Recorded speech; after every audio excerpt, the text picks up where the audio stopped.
Well, g'day from Tangambalinga. Not sure what that was, but this is the last of the VK3 AHR burn-offs, which obviously I've got a little bit of tree stuff in there as well. Decided to trim a few trees. I thought, well, if we're going to have a burn-off, might as well get a bit in there. These are the old bed bases that used to be very popular back in the 50s and 60s. Unfortunately, I don't have a use for it. If anybody, I didn't want to throw it away. I know it sounds silly, but it's such an old, lovely old bed frame. The headboard and that we've had to burn, but yeah, if anybody has some thoughts on what you do with a bed frame, apart from, unfortunately, toss it. Anyway, never know.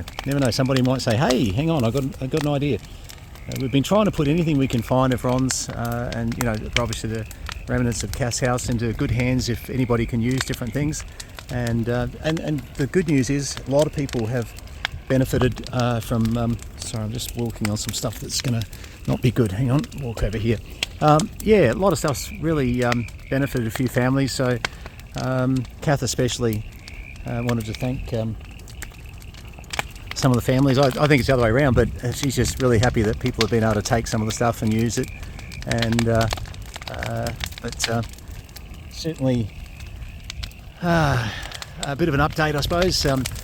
Look, Kath doing well, and certainly getting there. Look, obviously a hard time, and the funeral on Tuesday. So we've just for everybody. Most of you've probably got the information at 1 p.m. At Conway's, and if anybody needs to, just email Brenson at posnav.com.au. I can send you copies of all the details of everything that's going on. Sorry, we did have a change of time from 11 till 1 at one stage, and this was partially the funeral home, but also we had a few people travelling.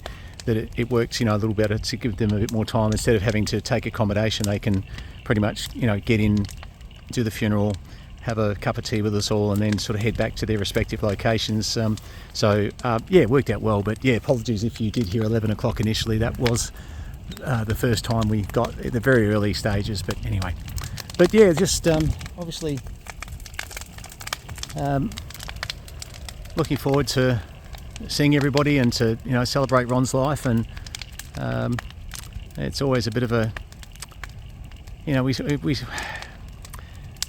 miss him. No matter how much I try and play this up as celebration of life, the truth is we'd rather celebrate him still being alive, of course. And that's the thing that I think we're all getting used to right now. But certainly one thing this has shown me, the calls I've had from all around Australia from people who it's extended into people that I don't know them, but they knew Ron.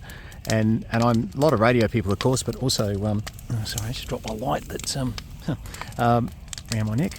But yeah, a lot of people I've had the pleasure to get to know that were in Ron's life, that from all different areas, from the shooting club, from obviously the radio side of it, and people from the Yak Shire back in the old days, and we've got a fair bit of stuff that'll be going to the Akadana Shire that will be going into good hands to really be able to celebrate just Ron's time with the Shire. But not just that, there's a lot of stuff Ron kept, photos and bits that will be going over to them, that is a great history of the Yak Shire before they became Indigo Shire. So sorry, just to be very clear, it's going to the Indigo Shire, but yes, which was previously the Yak Shire. But I've had a lot of people that have looked through the photos and gone, oh, I remember this, and this is when we used a certain bulldozer and grader, and yeah, like people that work with Ron, and yeah, it was really good. But so yeah, just I look forward to seeing you all on Tuesday, and those that can't make it, obviously understand with the travel side of it, there will be a live stream, and they don't normally do live streams with Conways, but we found a way where it was only an extra $600 odd to have someone actually arrange that. So it just, to me, seemed like actually, quite good value to be able to get to so many people, because there's so many of you who are just distanced by, so many kilometres that it's just impossible to get there. But for you to be able to see the funeral, I think is a really big positive, and certainly hope they can do a good job of that. It is a third-party company doing it, so we're a little bit in the dark as far as just not knowing maybe completely how it's all going to turn out. So fingers crossed. We've just to give you an idea of the format, Peter, who's an Anglican priest, is going to be handling the service, and I've come to know Peter in the last few days very well, and brilliant guy, absolutely lovely guy, and I think we're in good hands there. And he'll be obviously maintaining the order of service, and there's a couple of things that will be happening during Ron's funeral that I would say will really be very positive to celebrate Ron's life. But just to give you a bit more background, we've got some readings and eulogy, and I've got somebody that I'll be introducing at the end that I think has a really big part to play, probably the most important. Not to put pressure on you, you know who you are, but it is very important what you've got to say, and I think primarily I'm probably going to have trouble holding back the tears on that one. Anyway, I do want to tell everybody that yes, there's certainly a lot of thought gone into Ron's funeral, and everybody that's contributed and will be contributing, thank you so much, because it's something where one person just can't do it. There's so much history with Ron, so much I didn't know, so much that you've all added to his story, and I've learnt in the last week. I've learnt so much, and I thought I knew pretty much everything about Ron.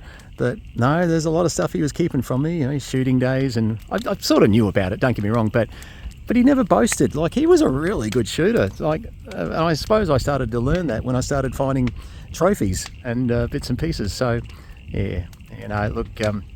I think Ron, just like he did with amateur radio, I think he didn't do things by halves, and no, he really did a magnificent job of this thing we call life. And I think the best thing, people ask me, what do you consider success? And I'll tell you what I consider success: 63 years of marriage, no divorce, no giving up.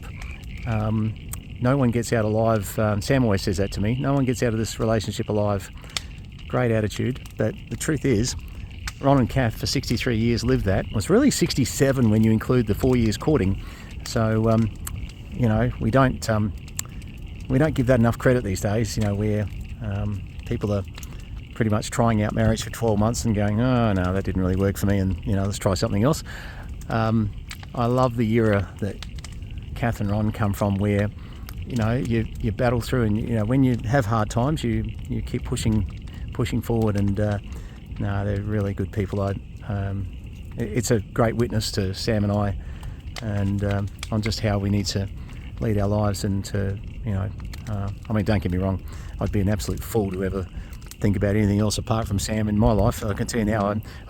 Now Sam possibly should be, considering her life's choices. I don't know if I was the smartest choice, but by the same token, I'll just take the win. Anyway, guys. All right, well, look, I can't explain the bangs, but, maybe Ron had some ammunition in some of those boxes. Maybe I should be ducking for cover. Anyway. But, guys, everybody, please, thank you. That's all I want to say is just thank you for all your support. Thank you for everything that you've been doing to help me get through this process of just getting everything organised. Special thanks to Kev. Kev, thank you, mate. There's so much. I can't even start to. So much you've been running around doing, and we're very, very important in Ron's life. And mate, thanks, mate. It's the you're one of the standouts. But don't get me wrong. There's a lot of other names. Ash, neighbour across the road, fantastic help. Thank you, mate. Bob, another neighbour. Again, the fear of naming people is always that you're going to miss people out, and inevitably, that's what's going to happen here. But just thank you. Sam, you've done a tremendous effort. Even my sister was over to help with some of it. She did a great job. She actually got a lot of stuff organised that was just the stuff that we might have missed. She was going through a lot of documentation and making sure that stuff that needed to go to family. She had piles. Like if you were to ever go through all my stuff, I don't know how you ever sort through. I don't have a system. And Ron was a bit like me. There was a better system than mine by a mile, but my sister just methodically went through stuff and found all the things that are really essential, for Kath mainly. As Kath said, look, I live in a nursing home now. I can't keep it all, so you might have to be a bit scathing in the way I said to her, oh, it's hard though. It's hard, making decisions for people. But yeah, my sister, who's just finishing off her social work degree at the moment, I must say that my sister is 55 and she's 5 years younger than me, and she's proven that that my family always said, like I was always the golden boy, but my sister's proven that she's definitely the smart one in the family, finishing a degree at 55. So proud of her. Really, amazing stuff. All right, well look, see you all on Tuesday 1 p.m.